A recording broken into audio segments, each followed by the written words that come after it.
السلام علیکم دوستو، امید ہے آپ سب خیریت سے ہوں گے۔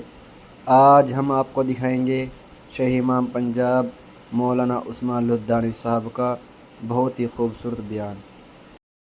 حضور نبی علیہ الصلوۃ والسلام نے ان گھٹیا روایات کو اس انداز سے ختم کیا کہ مدینہ منورہ میں جن دنوں میں آئے تھے، ابھی نئے نئے مکہ مکرمہ سے تشریف لائے، مدینہ منورہ ہجرت ہوئی تو آپ صلی اللہ علیہ وسلم صبح صبح کہیں جا رہے ہیں، کوئی ایمرجنسی ہے، کوئی ضروری کام ہے۔ بلال رضی اللہ تعالیٰ عنہ اور حضرت سید ابو ذر غفاری رضی اللہ تعالیٰ عنہ ساتھ میں، تو جانا کہیں اور ہے، لیکن راستے میں کیا دیکھتے ہیں کہ ایک بہت بوڑھی خاتون جس کا لباس بھی بہت پرانا سا ہے، حالت اس کی بہت خراب ہے، تو وہ سڑک کے ایک کنارے پہ کھڑی ہوئی رو رہی ہے۔ آج کل اگر کوئی گزرتا بھی ہے تو رونے والوں کو دیکھ کے تھوڑا سا رکنے کی کوشش کرتا ہے، پھر گاڑی آگے بڑھا لیتا ہے۔ کوئی رکتا ہے تو سن کے چل پڑتا ہے، کوئی سنتا ہے تو 2-4 منٹ انتظار کر کے، بھیڑ بڑھتی ہے وہ نکل جاتا ہے بیچ میں سے۔ غموں کا مداوع کوئی نہیں کرتا ہے، جا رہے ہیں ضروری کام سے رک گئے۔ سیدنا بلال کو کہا پوچھو اس سے کیوں، کیا مسئلہ ہے اس خاتون کا؟ جانا ضروری کام سے۔ اب پتہ لگا کہ رسول اللہ صلی اللہ علیہ وسلم کے نزدیک اس ضروری کام سے بھی زیادہ ضروری یہ ہے کہ یہ جو دکھی دل رو رہے ہیں ان کے آنسو پہلے پونچھے جائیں، یہ جو پریشان حال ہیں پہلے ان کا دکھ کا مداوع کر دیا جائے، پھر ضروری کام نپٹائیں گے، کیونکہ یہ اس سے بھی زیادہ ضروری ہے۔ سیدنا بلال نے اس بوڑھی سے پوچھا کیا بات ہے اماں کیوں روتی؟ تو اس نے کہا کہ میں ایک فلاں عورت کی ملازم ہوں، غلام ہوں، تیل لینے بھیجا تھا بازار مجھے 5 دینار کا، تیل بھی لیا لیکن بڑھاپے کی وجہ سے پیر کسی پتھر میں لگا، میں گر گئی، وہ سارا تیل ضائع ہو گیا، تو اب یہ زمین تو تیل واپس دے گی نہیں نا، یہ تو پی گئی۔ سیدنا بلال رضی اللہ تعالیٰ عنہ کو رسول اللہ صلی اللہ علیہ وسلم نے حکم دیا کہ جاؤ رقم ادا کر کے دوبارہ تیل خرید کے دے دیا جائے اس کو۔ تیل جب دوبارہ دے دیا، اس کو دیا کہ جاؤ لے جاؤ، تو پھر بھی بڑی پریشان ہے۔ بولا اب کیا پریشانی ہے؟ جی اب پریشانی تو یہ ہے کہ اب جب لیٹ جاؤں گی واپس تب بھی میری مالکہ مجھے مارے گی۔ وہ ایسا دور تھا کہ اگر غلام نے اونٹ کو بھول گیا دھوپ میں سے چھاؤں میں باندھنے کے لیے تب بھی درے پڑتے تھے، اور اگر دھوپ آنے کے بعد وقت پہ کھول کے باندھ دیا تب اس بات پہ درے پڑتے تھے تو زیادہ عقل مند بن رہا ہے، تو نے بنا پوچھے کھول کے باندھ دیا۔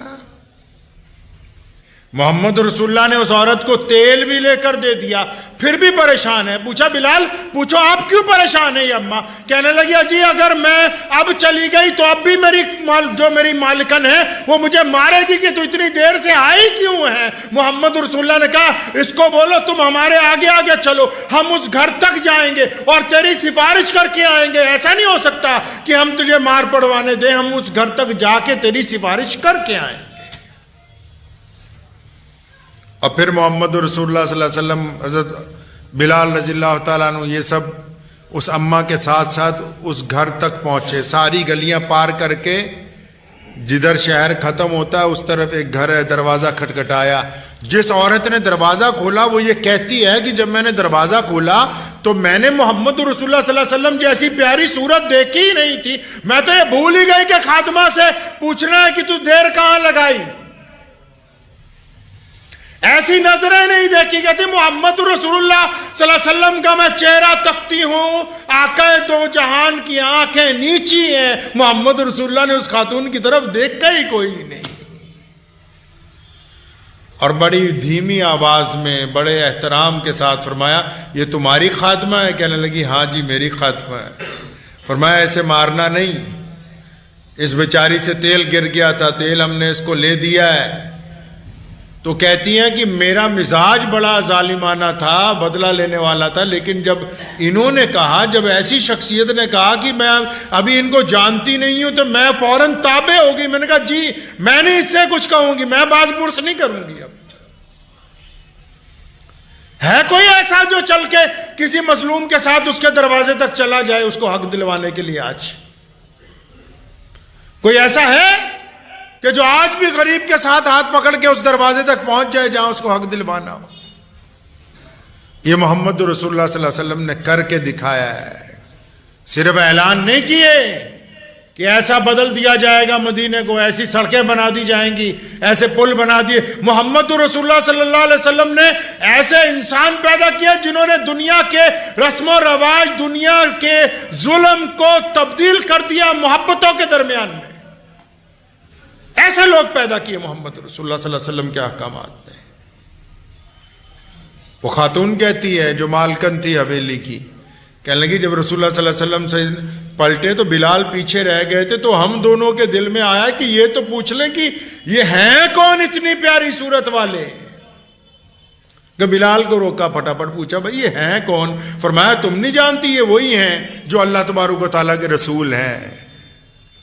مالکن بھی اور خادمہ بھی دونوں ہی محمد رسول اللہ کے دوڑ کے آگے پہنچی اور کھڑی ہو گئی. فرمایا یا رسول اللہ یہاں تک آ گئے ہیں تو اب ہمیں بنا ایمان کے مت لوٹائیے.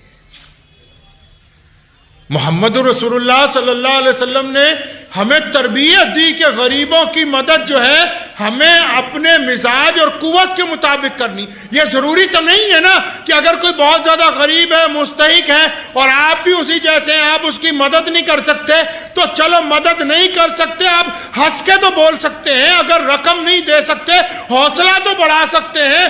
اگر اس کی جیب میں کچھ ڈال نہیں سکتے تو اس کو دھکا دینے سے تو رک سکتے ہو. اگر کچھ نہیں کر سکتے تو اس کو تانا دینے سے تو رک سکتے ہو. اگر تم اس کی اچھائی بیان نہیں کر سکتے تو اپنے آپ کو برائی بیان کرنے سے تو روک سکتے ہو. یہ تو آپ کے اختیار میں ڈالی گئی ہے بات. یہ تو اللہ تعالیٰ نے آپ کے اختیار میں ڈالی کہ آپ یہ کر سکتے ہیں. مزاج بنایا ہے کہ نہیں. اور پھر کہتے ہیں دعائیں قبول نہیں ہو رہی. دعا کب قبول ہوتی؟ جب بندہ خود دل میں صلہ رحمی کرتا ہے. روایات میں آتا ہے، متعدد روایات میں، کہ ایک بندہ نوجوان ہے، پتہ لگ گیا کہ کل ظہر میں اس کا انتقال ہو جائے گا، اس کے باوجود وہ مرا نہیں. جب بعد میں پوچھا گیا تو آواز آئی کیونکہ اس نے رات کا کھانا خود بھوکے ہونے کے باوجود ایسے غریب کو صدقہ دیا کہ اس غریب نے اس وقت دعا کی تھی کہ یا اللہ تو اس کی عمر بڑھا دے. اللہ اب اس کی عمر بڑھا دیجئے. لوح محفوظ پر لکھی ہوئی تقدیر محمد رسول اللہ نے فرمایا سوائے دعا کے کوئی شے ہے ہی نہیں جو انسان کی تقدیر کو بدل دے. تم جتنی مرضی دولت کماؤ، جتنے مرضی بہترین کھانے کھاؤ، جتنی مرضی اچھی کوٹھیاں کے اندر رہ لو، بہترین سواریاں استعمال کر لو، اگر تقدیر میں موت لکھی ہے آ کر رہے گی. لیکن اگر اس موت کے درمیان کسی مظلوم کی دعائیں شامل ہو گئی اور اس موت کے درمیان کسی ماں کا آنچل اٹھ کے آ گیا اور اس موت کے درمیان کسی غریب نے اللہ کے حضور دونوں ہاتھ پھیلا دیے کہ اس بندے کو عزت عطا فرما دے، آپ اس کی عمر بڑھا دیجئے، تو پھر وہ تقدیر بدل دی جائے گی.